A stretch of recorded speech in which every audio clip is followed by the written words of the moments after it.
Sometime during the intermezzo between Corona madness and Ukraine madness, Mrs. Whoopi Goldberg managed to stick a big foot in her mouth.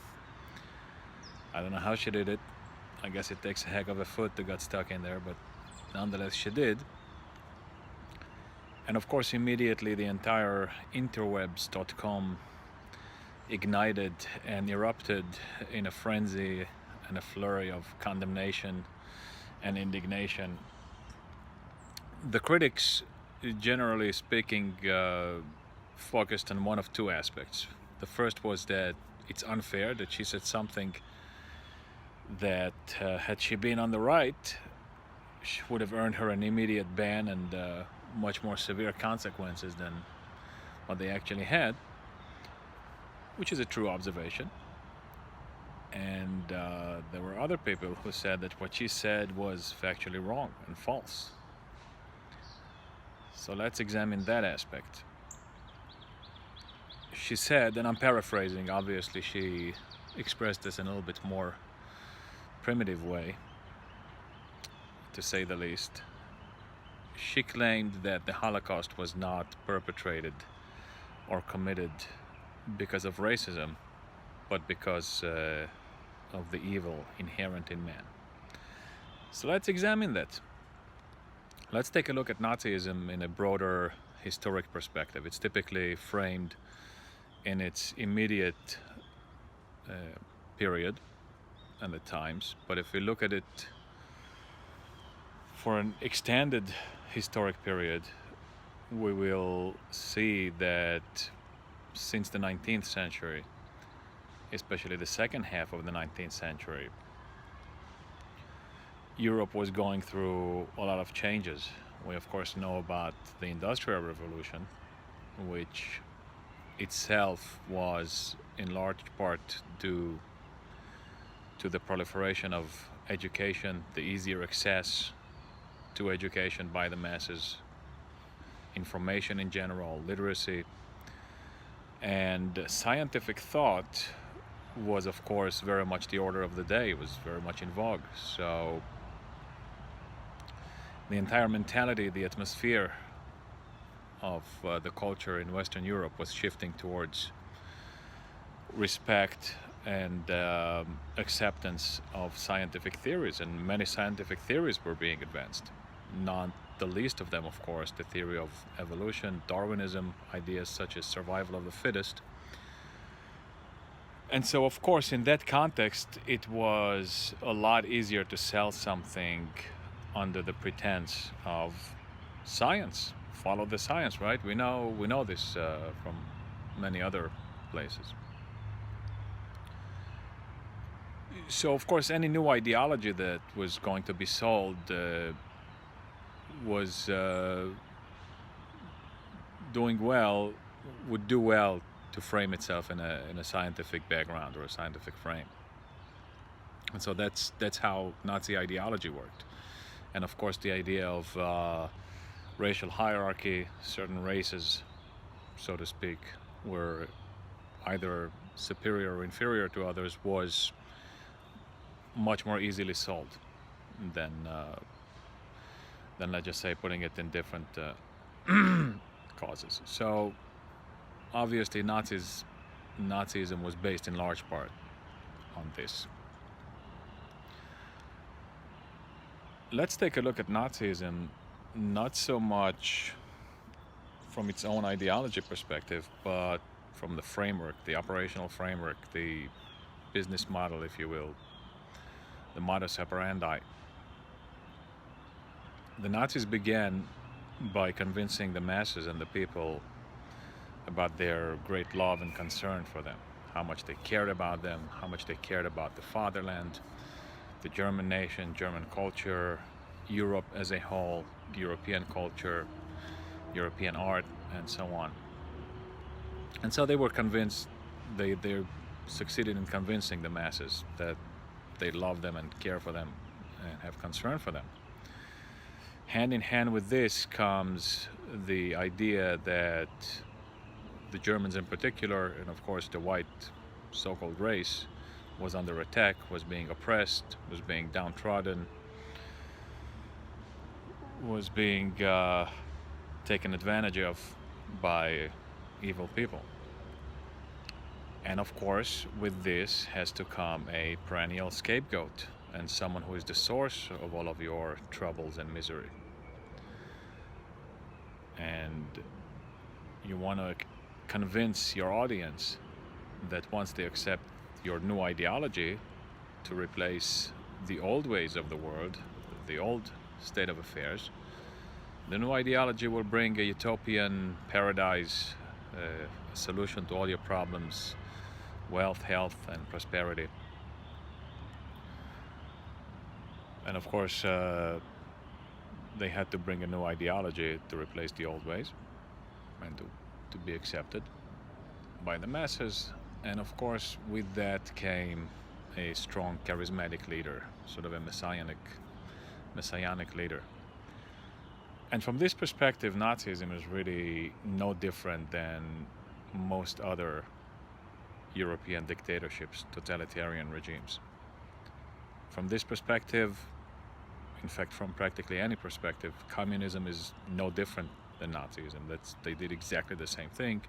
They convinced and propagandized the masses that they're being downtrodden and oppressed by the gentry and the rich people, and that they are victims and how much they love them and care for them. And of course, in return for their acceptance of the new ideology, they gain moral superiority over the gentry and the bourgeoisie, and they're allowed to exterminate them. And of course, the new ideology itself came to replace the old state of affairs, and we had these quasi-messianic leaders or strong charismatic leaders, first Lenin, then Stalin. Same exact framework as Nazism, and the French Revolution also worked on the same premise. In the beginning, there was a totalitarian, terrifying, brutal regime. Luckily for Western Europe, at the end, it didn't work out like communism or Nazism. But in the beginning, there was a big period of terror and massacres and exterminations of dissidents. So there you have it. This is the, so to speak, business model of Western totalitarian regimes. Let's take a look at Nazism relationship with its own dogmas or beliefs, or what they professed. Were they really consistent and logical with themselves? Did they truly believe their own racism? Nazis' principal ally during the war was Japan, who, according to the Nazi doctrine, is an inferior people, almost like the Jews themselves. So what gives? How are you going in being an ally of someone you believe has to be exterminated? So one may retort, of course, that the alliance with Japan came out of necessity. Politics, especially in wartime, make strange bedfellows and strange alliances, and it's very much possible that had things turned out otherwise, Hitler would have turned on his allies, the Japanese, just as he turned on his good friend Stalin. As a side note here, for those communist apologists who may feel inclined to claim that communism is somehow better or not as bad as Nazism, death camps, extermination camps were invented by the communists during communism. There were, of course, concentration camps already during the First World War, but they were not extermination camps. They were not fun, but the extermination camps, they were not. The first extermination camps were created and implemented by the communists before the Nazis did that. But again, this is just a small side note.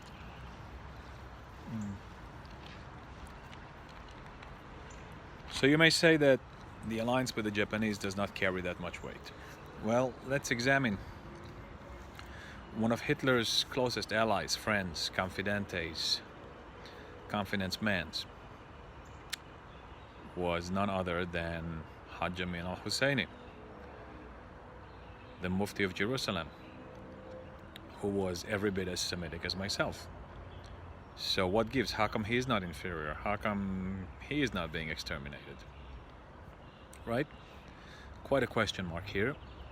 As a side note, many believe, or at least claim, that al-Husseini was the one who prodded and instigated Hitler to carry out the Holocaust, using the Armenian genocide as an example, or as to show him that there are no consequences to genocide. 1.5 million Armenians were massacred during World War I by the Young Turks, the equivalent of the Turkish equivalent of the brown shirts, or the SS, more or less. They went around and rounded up Armenians and slaughtered them. Not as methodically and sadistically as the Nazis, but anyway, massacre is massacre.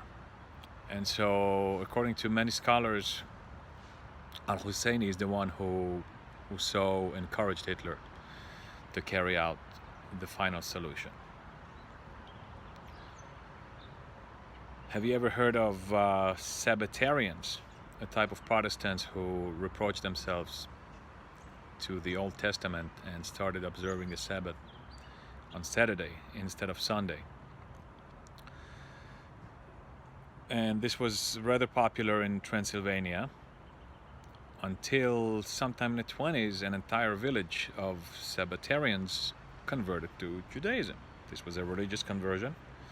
From a quote-unquote racial perspective, they were purebred Aryans, nothing wrong with them, and yet they were all taken to the death camps. They were taken to Treblinka, if I'm not mistaken, and most of them exterminated.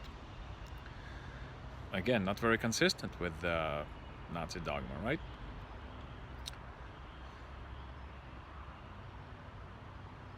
The Bosniaks, who are also, according to the Nazi logic, should be inferior, were of course gladly accepted by the SS and Einsatzgruppen. In fact, they were among the most ferocious and sadistic perpetrator of massacres and tortures. They had a hobby, what's called eye harvest contests. They used to go in the camps, round up the Jews, and have competition who can carve out most eyes. One of their favorite hobbies was ripping out children out of their mother's arms and carving the child's eyes, and then to save the mothers the pain of seeing her eye, like her child like this, they would carve out her eyes in turn. Very, very beautiful and palatable hobby. Thank you, Bosniaks. As an aside, and the Croatians did pretty much the same thing. The Ustaše, they volunteered to do all of this. No one forced them to do this.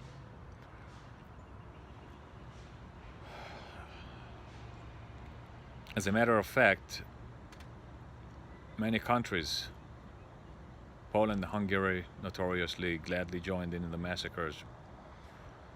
In fact, in Croatia, Bosnia, just like I mentioned, Ukraine, Lithuania, the population itself massacred the Jews on their own, voluntarily, and before even the Germans set foot in their country. I kind of fail to understand how that was due to racism. They were not exposed to years of Nazi propaganda in schools and universities and the media. They were not so advanced in sciences. They did have, of course, universities, but they were kind of behind the times. This scientific thought didn't have as far and as deep a reach as it had in Western Europe. So what prompted them to voluntarily commit these atrocities? It would be foolish to ignore 2,000 years of Christian history, the history of incitement by the church, the history of the Crusades, of the Inquisition, of the pogroms, of the expulsions, of the false accusations, the tortures and the massacres. And Nazism was just one more chapter, maybe the last or the most modernized chapter in the Christianity's incitement against the Jews. That's all that it was. It was a modernized step or chapter in Christianity. And in fact, if you think back about what we just mentioned about the operational framework, the modus operandi of Western dictatorships, the first ones to implement that were the Christians. Christianity is based in that, right? Unconditional love, endless compassion, convincing the populace of their downtrodden status and misery and oppression, and of course in the name of their moral superiority, which they gained by accepting the new ideology, the New Testament, and the new Messiah, they gain moral superiority and the right or even the obligation to exterminate the non-believers. That's exactly what the Holocaust was. And the modern successors to that ideology or that methodology are, of course, the left, the wokes, progressives, the current European and American media. They just took the role of the church. They have now a chokehold on communication, media, education, essentially public opinion. And they shift public opinion. They do not yet exterminate those who disagree with them, not because they're such good-hearted, but simply because they can't. They don't have the means yet. Today they can shut down someone's Twitter account or Facebook account. They can cause someone to lose their job. They cannot put them in death camps yet, but as soon as they'll be able to, they will do it. But be it as it may, we see that all dictatorships, at least in the West, work on this premise. Understandably, for modern Christians, this is a little bit difficult to stomach, especially since in modern times Christians haven't behaved in that way. In fact, many of them are pretty much targets of the left, and at least in the States, but also a lot of European Christians are being more friendly towards Jews and Israel. But nonetheless, history is history and facts are facts and truth is truth. So you can't change that. Try as you may. So there you have it. So Whoopi's critics are wrong. Whoopi Goldberg, and again, I don't suspect her of having enough brain cells to rub together to have consciously thought of this idea. Nonetheless, at least by chance or by mistake, she said the truth out of character, and pretty much the only time she said the truth, she's being banned from her own show. Poor Whoopi. Poor Whoopi. I feel so bad for her. Another interesting chapter in this little episode is that immediately afterwards, Jonathan Greenblatt of the Defamation League hurried to extend her an olive branch and to explain to her that yes, the Holocaust was committed because of racism. One might ask, hey, you have here a golden opportunity to knock Christians and make them look bad. Wouldn't have that made more sense? But of course not.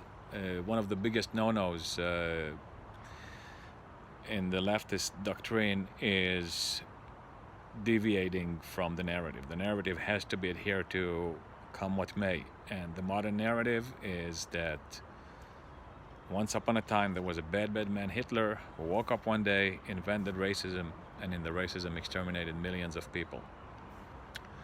And this is the narrative that everybody has to follow. This is a very easy, primitive narrative. Of course, the main purpose here is that any opponent, anyone who disagrees with leftist ideology or leftist agendas is labeled a racist, and of course, by association, becomes sort of accomplice or at least similar to the perpetrators of the Holocaust. So it's very, very important to keep it at this. Of course, you have to keep it primitive and easily sellable to the masses. There are many aspects to this, and it's very important not to reveal the direct connection between the Christian MO framework and the leftist framework. So they want to keep it simple.